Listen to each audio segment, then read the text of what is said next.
जिसके जीवन में हमेशा कांटे ही मिले हैं। बेटी बड़ी हुई तो घर में मायके में दुख देखा, और मायके से गई ससुराल में तो ससुराल में दुख देखा। ससुराल में भी दुख देखने के बाद में भी पति को बहुत कुछ काम खुलवाया, बहुत धंधे खुलवाए, नौकरी लगवाई, पर वो पति बार बार छोड़ कर आ गया, बार बार तकलीफ भोग रहा है, बार बार कष्ट भोग रहा है। फिर थोड़े दिन काम करता है, थोड़े दिन छूट जाता है, फिर व्यापार में बढ़ता है, फिर छूट जाता है, फिर कोई दुकान खुलवाई, थोड़े दिन अच्छी चली, फिर वापस वहीं घर पर आकर बैठ गया। अर्थात उसके जीवन में वो शूलता चल रही है। तो बाबा देवाधिदेव महादेव कहते हैं, ये 3 घड़ी 3 पल 3 नक्षत्र 3 समय 3 दिन में जो शूल मुझे समर्पित करता है, उसके जीवन से मैं शूल हटा देता। वो 3 दिन लिखे स्कंद पुराण में।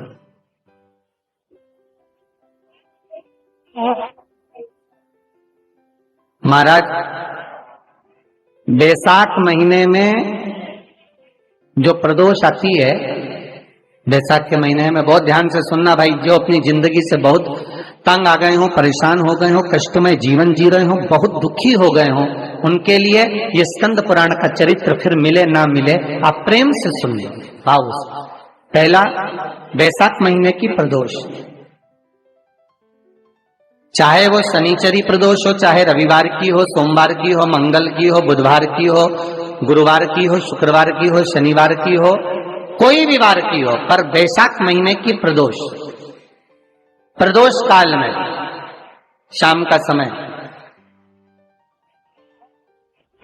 सूर्य डूब रहा हो, बस डूबा ही हो, और उस समय पर सूर्य के डूबन के तुरंत बाद बाबा को धतूरे के साथ में बेलपत्री ना चढ़ाते हुए बेलपत्री के वृक्ष के 7 कांटे बाबा के शिवलिंग पर समर्पित करे जाते हैं। महाराज, अपनी जिंदगी में अड़चनों को हटाने के लिए, फिर आप जिस व्यापार में उतरे, जिस व्यवसाय में उतरे, जिस नौकरी में उतरे, आप दिल से करें, आपको तरक्की मिलेगी। आप हार नहीं सकते, नीचे नहीं आ सकते, उन्नति पर ही चढ़ेंगे। एक वैशाख मास की प्रदोष, दूसरा शिवरात्रि के दिन मध्याह्न का समय। महाराज, जो बड़ी शिवरात्रि होती है माघ की, बड़ी शिवरात्रि के अंतर्गत मध्याह्न का समय, दोपहर के ठीक 12 बजे, चाहे फिर वो कोई भी दिन हो, महाराज शिवरात्रि जिस दिन पड़ रही हो,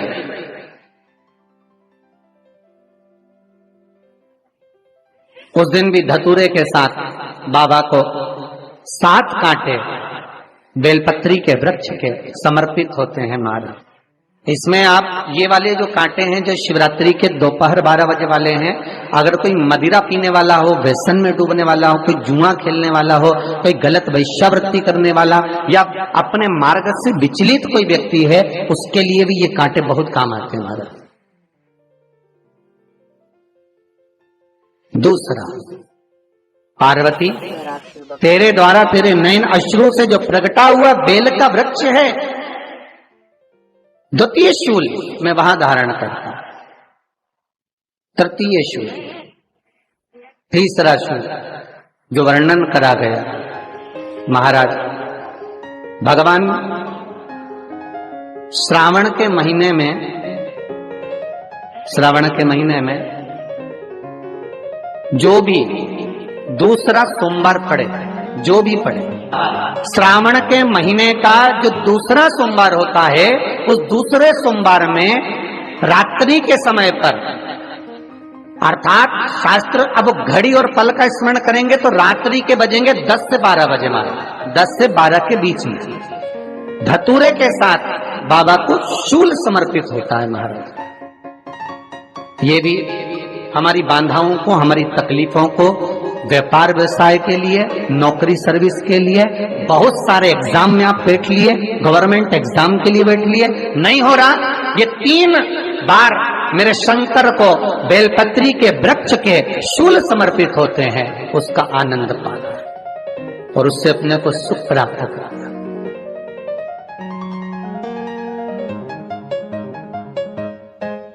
कि बाबा भोलेनाथ जी के नयन अश्रु से जो प्रकट हुआ वो रुद्राक्ष का पौधा है, माता पार्वती के नयन अश्रु से जो प्रकट हुआ वो बेलपत्री का पौधा है, और उमा और महेश,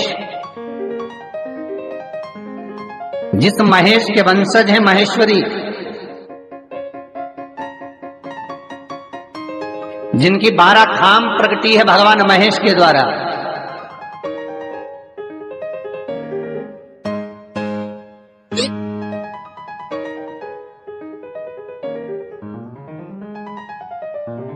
वो महेश और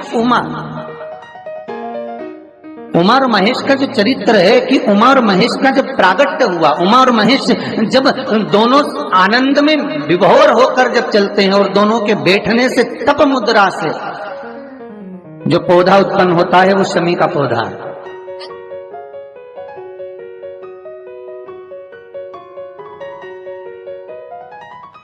शमी का पौधा। तो एक बात ध्यान रखिए, शिव जी के द्वारा जो निर्मित हुआ उसमें कोई शूल नहीं है, उसमें कोई कांटे नहीं है। पार्वती के द्वारा जो निर्मित हुआ बेलपत्री का पौधा, उसमें कांटे हैं। और पार्वती के मिलन से भी जो उत्पन्न हुआ है शंकर के साथ में, उसमें भी कांटे। शमी के पौधे में भी कांटे, शमी के वृक्ष में भी कांटे।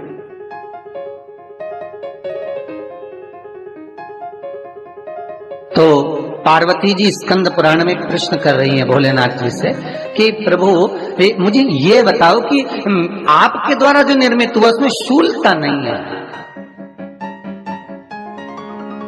पर मेरे द्वारा जो निर्मित हुआ उसमें शूल क्यों आया है, उसमें कांटा क्यों आया? थोड़ा सा माताओं, मेरी जीजियों, आपको थोड़ा बुरा तो लगेगा इस प्रसंग को सुनकर, पर लग जाए, पर आज कथा निकली है तो सुन लो है? कि शिवजी जिस रुद्राक्ष को उत्पन्न कर रहे हैं उसमें शूलता नहीं है, पर पार्वती जी जो संग में मिली हैं उसमें भी शूलता है, और पार्वती के द्वारा जो प्रकट हुआ बेलपत्र उसमें भी शूलता है। तो भगवान महादेव बोलते हैं, पार्वती मैं तुझे कुछ कहूं और कहने पर तुझे तेरे हृदय में कोई बात चुभे, शूल लगे तो मुझे ठीक नहीं लगेगा। नहीं नहीं नहीं, आप कहिए प्रभु, मैं सुनने के लिए तैयार हूं, आप तो बोलो कि कारण क्या है। भगवान कहते हैं, पार्वती बस अंतर इतना है, नारी का जो स्वभाव होता है, स्त्री का जो स्वभाव होता है, उसके हृदय में छोटी छोटी बात के शूल बहुत होते हैं।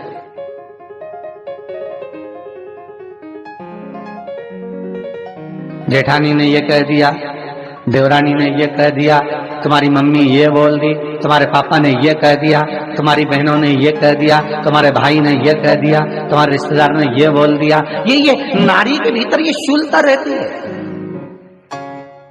तो पार्वती जी बोली कि जितना तप आपने करा उतना तप मैंने करा, और जितनी साधना आपने